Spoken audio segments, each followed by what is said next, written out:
കൊച്ചി കോർപ്പറേഷനിലെ കൈക്കൂലി. ഈ കൈക്കൂലിയുമായി ബന്ധപ്പെട്ട് ഈ കൈക്കൂലി വാങ്ങുന്നതിന് ഉദ്യോഗസ്ഥർ ഇട്ടിരിക്കുന്ന പേര് തന്നെ സ്കീം എന്നാണ്. പിടിയിലായ ബിൽഡിംഗ് ഇൻസ്പെക്ടറായ സ്വപ്ന കൈക്കൂലി വാങ്ങിയിരുന്നത് ഇടനിലക്കാരൻ വഴിയാണ്. ഇടനിലക്കാരനെ പിടികൂടാനുള്ള നീക്കമാണ് ഇപ്പോൾ വിജിലൻസ് ശക്തമാക്കിയിരിക്കുന്നത്. സഹിൻ ആന്റണി ചേരുന്നുണ്ട് നമുക്കിപ്പം. സഹിൻ, ഇന്നലെ ഈ സ്വപ്നയുടെ മൊഴിയൊക്കെ അനുസരിച്ച് സ്വപ്ന ഉദ്യോഗസ്ഥരോട് പറഞ്ഞത് ഞാൻ മാത്രമല്ല, ഉദ്യോഗസ്ഥരെല്ലാം അവിടെയുള്ള മിക്ക ഉദ്യോഗസ്ഥരും ഞാനാണ് ഏറ്റവും കുറവ് കൈക്കൂലി വാങ്ങുന്നത് എന്നാണ്.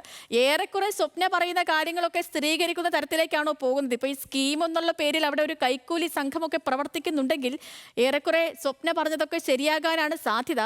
വിജിലൻസിന്റെ നീക്കം എങ്ങനെയാണ് ഈ ഒരു വിഷയത്തിൽ സഹിൻ? സേതു പറഞ്ഞതുപോലെ തന്നെ ഒരു വലിയ സംഘം കൈക്കൂലിക്കായി കൊച്ചിൻ കോർപ്പറേഷനിൽ പ്രവർത്തിക്കുന്നു എന്നുള്ളതാണ് മനസ്സിലാക്കേണ്ടത്. ഇതിൽ തന്നെ ഇപ്പോൾ സ്വപ്ന ഉദ്യോഗസ്ഥർക്ക് നൽകിയിരിക്കുന്ന മൊഴി അനുസരിച്ച് ഇവർ ഈ കൈക്കൂലിയെ പറയുന്നത് സ്കീം എന്നാണ്. സ്കീം എന്ന പേരാണ് ഉപയോഗിക്കുന്നത്. അതായത് ഒരാൾ കൈക്കൂലി തരാനുണ്ടെങ്കിൽ സ്കീം നടപ്പിലാകുമോ അല്ലെങ്കിൽ സ്കീം കിട്ടിയോ, ഇതൊക്കെയാണ് ചോദിക്കുന്നത്. എന്തായാലും ഇത്തരം പദം ഉപയോഗിക്കാൻ നേരത്ത് ഈ സ്വപ്ന ഒരിക്കലും പിടിയിലാകില്ല എന്നുള്ളൊരു ഉറപ്പ് അവർക്കുണ്ടായിരുന്നു. അതിൽ പ്രധാന കാരണമെന്ന് പറയുന്നത് ഇവർ കൈക്കൂലി വാങ്ങിയിരുന്നത് നേരിട്ടല്ലായിരുന്നു, ഒരു ഇടനിലക്കാരുണ്ടായിരുന്നു അല്ലെങ്കിൽ ഒന്നിൽ കൂടുതൽ ഇടനിലക്കാരുണ്ടായിരുന്നു എന്നുള്ളതാണ്. അവരെ പോയി കാണാൻ ആവശ്യപ്പെടും. ഈ തങ്ങളുടെ അടുത്ത് ആവശ്യവുമായി വരുന്ന ആളുകളോട് പറയും, അവരെ പോയി കാണാൻ പറയും. അങ്ങനെ ആ ഇടനിലക്കാരായിരുന്നു പണം വാങ്ങി കൊടുത്തുകൊണ്ടിരുന്നത്. ഇപ്പോൾ പിടിയിലാകാനുള്ള കാരണമെന്ന് പറയുന്നത് അന്ന് പിടിയിലാകുന്ന ദിവസം തൃശ്ശൂർ വീട്ടിലേക്ക് പോകാൻ തീരുമാനിച്ചിരുന്നു.